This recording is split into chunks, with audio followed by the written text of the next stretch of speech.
What's up? What's up? Welcome to Growthartic episode number 39 today.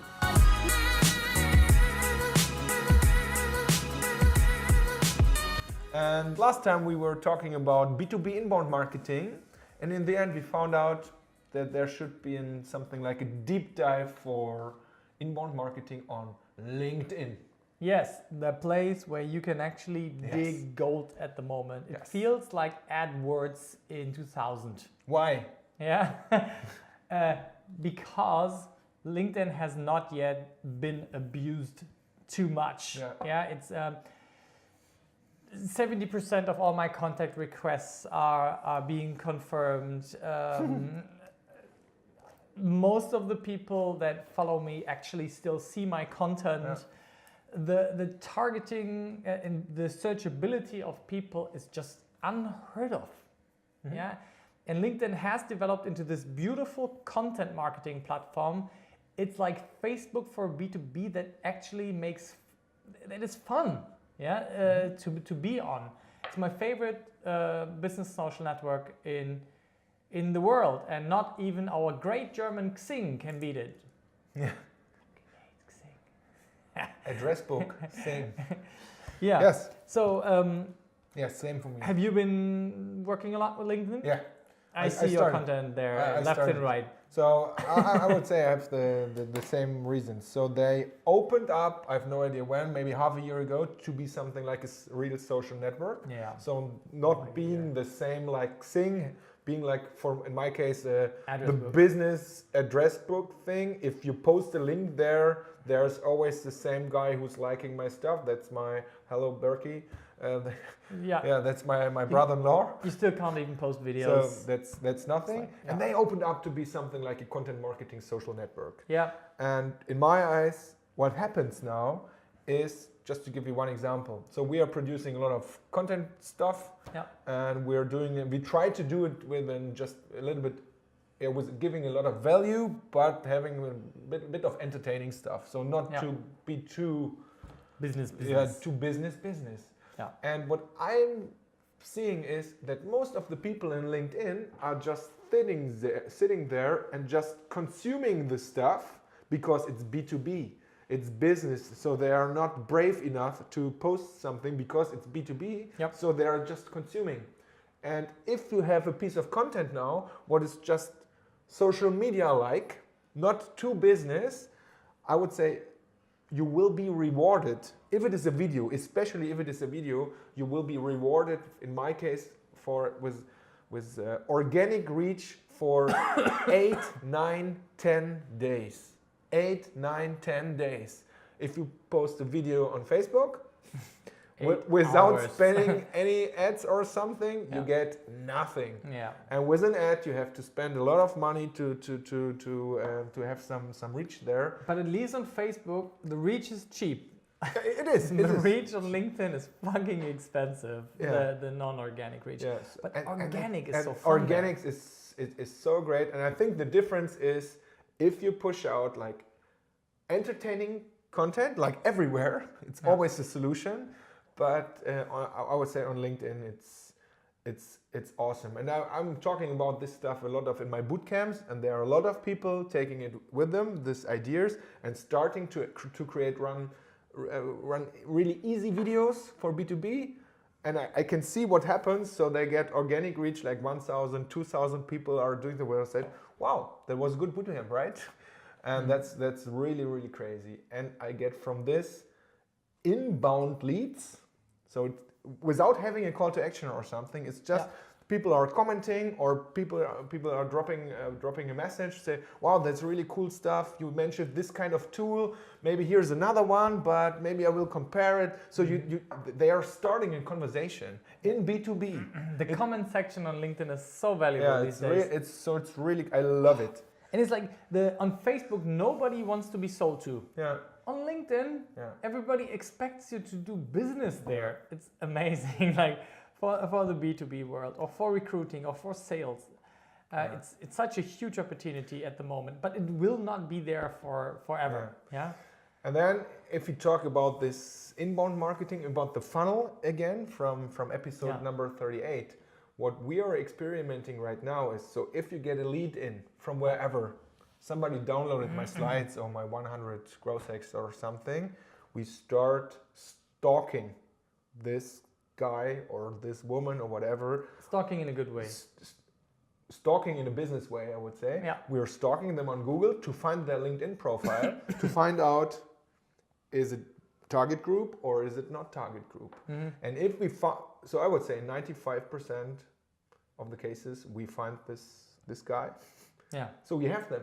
It's not just an email address or something. It is the LinkedIn profile from the person who downloaded your lead magnet, right? Yeah. So that's something what I've never had before. Yeah. And then you can start thinking about what can we do with them. And in former cases, it's something I told in the last episode, we started to make this email sequence from HubSpot. But then now we are experimenting just contacting on LinkedIn, because it's not cold. So what I don't like is contact people I don't know, but they downloaded yesterday my lead magnet. So I would say it's not cold to say something like this, add friend, and then to send a message. So to start the conversation on LinkedIn instead of sending this email HubSpot sequence. And that's working like crazy, because you're in a chat window. You're in it. It's personally. We are having faces. They have all my contact information as well. So it's a real conversation. And they can so easily check you out, see that you're a credible guy, see how many followers you have, how much engagement. Yeah. If you build on top of the strategies we talked about in the last episode, you will have an easy time on LinkedIn. Yeah, we didn't want to squeeze LinkedIn into that episode, but really give it the value it deserves at this point in time. So I'm currently trying to challenge myself to get my first 10,000 followers. I'm now like 2,500 to 3,000-ish. And I feel that is like a platform to talk from. Yeah, and it's not as valuable as emails, but it's getting fucking close. Yeah, it's not as valuable as emails. As having people on your email list. Followers on LinkedIn, I would set below emails. I would rather have 10,000 email addresses in Intercom or MailChimp than 10,000 followers on LinkedIn. Depends on the quality. Yeah, but if the quality is the same, I would prefer the email 100%. Maybe 80%. What would you prefer? Would you prefer the 10,000 followers on LinkedIn? Yeah? I think so. I would prefer the emails. Like them having opted into my... But the craziness is that he actually has to think about it. Yeah? 2 years ago, that would have not even be worth the consideration. I would prefer them on LinkedIn. I would prefer the email. What would you guys prefer? Okay, I know why you prefer, I think, because you are independent, so you don't have to fear that LinkedIn will close the platform like Facebook, and then you have to pay to reach out to them. Okay, I get this point. But on LinkedIn, I have the real profiles. I know where they are working. I know where they have worked. I know which kind of content they like. I know their friends. Yeah. And there's always a third-party connection, at least, where you can make something like a personal introduction. Yeah. Yeah. So I would actually, without the fear, I would prefer the 10,000. If they have the same quality like the email addresses, I would prefer them having them on LinkedIn. So if there was ever a year to take on this 10,000 followers challenge, it would be 2019 on LinkedIn. Yeah, there is no more important platform for the B2B world. If you're in B2C, take the 10,000 follower challenge to Instagram. That would be my recommendation. But we talk about LinkedIn. So what you are doing to sorry. Yeah. It's your turn. No, I was just saying, like, for me, there are just a couple of steps I do in order to get the highest value out of LinkedIn. Yeah. The first thing is I completely upgrade the profile of the people I work with and my own profile, of course. So just go on your profile and make sure that you answered all the questions that LinkedIn wants you to answer until you have this all-star flag. Yeah. And make sure you have filled out every section they offer, from education to experiences, that it's connected to the right company profiles, that you have. I don't have a company profile. You don't need one at the moment. I know, but this is something I'm facing where I say a lot of people start having a company profile where saying, you know why you want it? You want your logo beside your experience. And you only get the logo of the company when you have a company profile. That's the main reason why I do it. And company profiles are the only way you get to LinkedIn ads. Yeah, and LinkedIn ads are very expensive, but we talked about this in last meetup, and people were pretty surprised when I told them, while the average click costs you like $6 to $8, euro or dollar, to get, which is very expensive, depending, of course, on what you sell. A cost per view of a video starts at 3 cents. Yeah, so you can actually get pretty cheap reach on LinkedIn if you choose the right formats, but you cannot get that for your personal profile. So that's the reason for the company profiles. But the organic game, that's where you should spend, in my opinion, 80-90% of your time and value. Yeah. And when you actually have something scalable to sell, try LinkedIn ads, but it's usually fucking expensive. Yeah. So you wanted to say something. Do you remember what it was? Or shall I continue what I do after I upgrade my profile? I'm still thinking about this 10,000 email addresses versus 10,000. And then I started thinking about this kind of company profile thing, but because I don't need it, and my experience with LinkedIn ads is the same, so it's too expensive. So in my eyes, it's for me now, it's too expensive, and investing or spending a lot of time and a lot of effort in organic reach with videos, I would say that's a good point. But I remember. The question is, what you say? Okay, you are try to get 10,000 LinkedIn followers. How do you do it? How do you do it? Yeah. Okay, after I've upgraded my profile, I'm planning my content marketing strategy. Yeah. Yeah, I decide what topics I want to write about, that I want to be thought of as a thought leader. I decide on the formats. Do I want to be more like text, more video, more interview style, more customer success stories, or problem solution, or how-to holisticals? And then I plan out the frequencies. Yeah, so topics, formats, and frequencies. Yeah, that means like how often do I post which type. I do my weekly schedule, and that is the second step after you upgraded your profile, in my opinion. That leads to a lot of LinkedIn followers. Showing up consistently, that is the most effective way for me. And then there is the third level, the engagement with the people and groups on LinkedIn. That is insane. With groups? With people or with groups? That I would put like in one category. Like commenting on other people's posts with a valuable comment is huge. Especially like I always have a list of people that I personally looked up to, that I learned from, guys like Russell Brunson or Sean Ellis, that I can interview next month.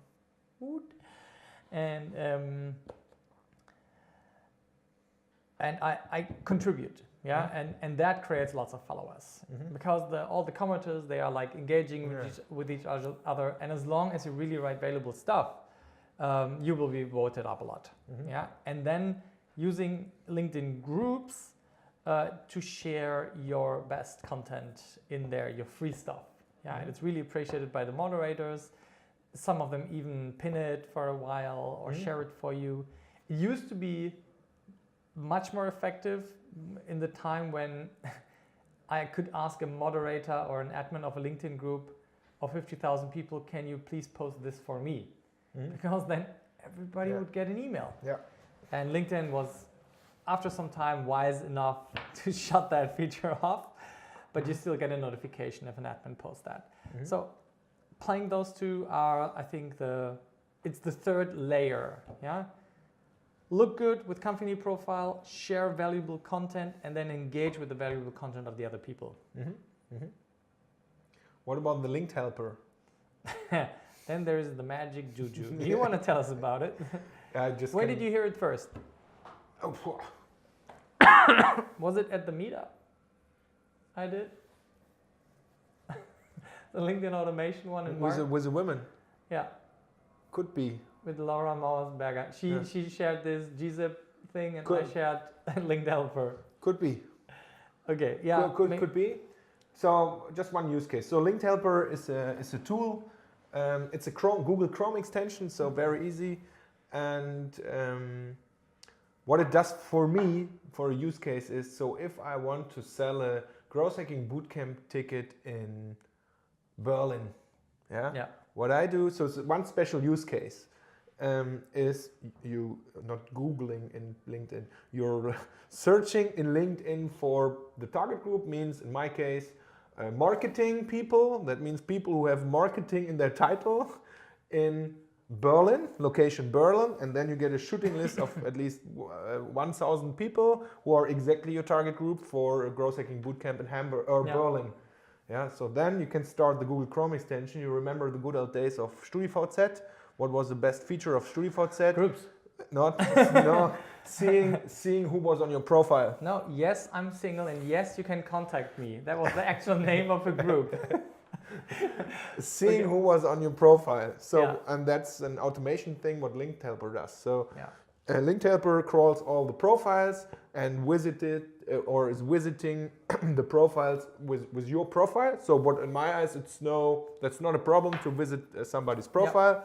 What happens in, I would say, about 50% of the cases, the people follow you back. You come back to your profile to see who visited their profile. Then your profile looks boring, right? Or maybe it's not boring, but it's just a profile. And then you have the chance to, there's a small bio, a small description in your profile. Mm-hmm. And in my case, I just dropped there, next growth hacking bootcamp in Hamburg next week on 7th of March. Mm-hmm. What do the people think? They are marketing people or startup people from, not Hamburg, from Berlin. So they're really close.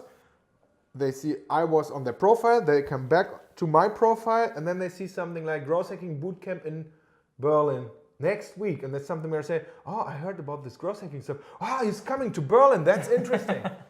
Yeah, that's something I do. So what you can do more, just friending people and so on to automate everything. That's I don't do nothing of this because I don't like it. But for this case, it's a great growth hacking loop. Yeah, to just get the company profile visits. Yeah. Yeah, do you see those Mac Minis down there?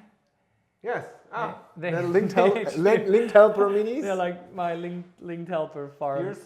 You can the top one is okay. You cannot pull them out. I'm not really good with cables. So, that is the good fourth layer for playing with LinkedIn these days. To play with automation, it's become a beautiful playing field. I gotta say, I like to automate until first contact of the other person. Mm-hmm. Yeah, it's a great way to reach out to a lot of people that you would not have reached out before. An automation tool like Linked Helper actually is much less biased than you are.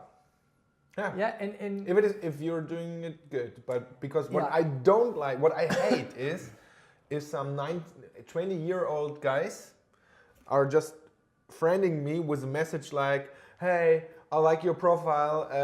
It seems to be like, or you seem to be interested in in chatbots. Have you thought about growing your business with chatbots? Where I just answer the X mark. Yeah, but on the other hand, not clever. I got that question like the day before yesterday on a LinkedIn workshop that I gave. It was like a half-day LinkedIn optimization workshop, where there was this one guy who was like, I reject most of my contact requests. And he was even like, I turned off my skills feature. I don't want people to see my skills. And I was like, yeah, maybe you should be off LinkedIn. Yeah. Maybe. But I understood his point, and what I tried to explain to him, the guy who was sending you contact requests, even, let's say the chatbot guy, if you accept him, he's now in your matrix as well. Yeah, if your content game is stronger than his, you are providing more value in his direction than he does in yours, and he will become your customer. You will reverse close him, and that gives me so much satisfaction. Yeah, so I will accept most of the guys that content me there. Yeah, like it. All right, so if you have any awesome LinkedIn tips, go ahead and share them with us, right? Otherwise, you will see everything that we talked about, the links in the show notes on growthartic.com. See you in the next episode, my friends. I would prefer the 10,000 on LinkedIn. Yes? Then instead of email addresses. Give me your email address. I know, did you know that you can just export all of your LinkedIn contacts into a CSV file and like 80% of the email addresses in there? But they didn't give you the consent to write them. And again, the reason is that my profile is much more trustworthy. My LinkedIn profile is much more trustworthy than my email. Than my email. Because an email is just an email from somebody, maybe where you downloaded something, but it's always just an email address. Like b@growthartic.com. It's just a fucking email address. So that's and the question. LinkedIn profile is something where you have a picture, where you have a history, where you have everything.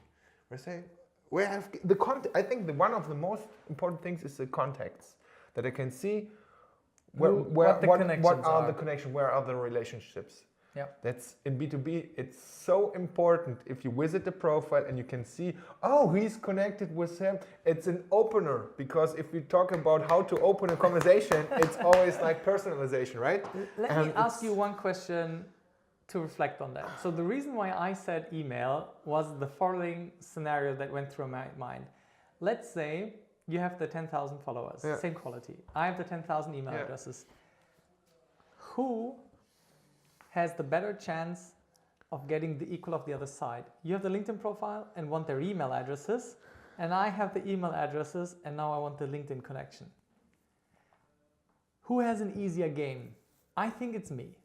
I think getting the LinkedIn followers after the emails is easier than getting the email addresses of the LinkedIn followers. That's true. That's true.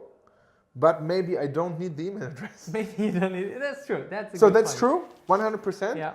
But for what reason do I need an email address? Because it's the best converting channel with the best retention in the world that is still valuable in 5 years. I would say I was scared to say 10 years. It's still the cheapest channel. And it's very, very cheap. It's the cheapest channel and the most independent channel. Yeah. So please, guys, you tell us in the comments, what would you prefer? Would you prefer to have 10,000 LinkedIn followers, or would you prefer to have the same people as email subscribers to your MailChimp newsletter? Yeah, that would be really interesting to hear. That's a good question. And we could be a marketing question for us. Yeah, we will see you in the next episode about execution hurdles. Bye-bye.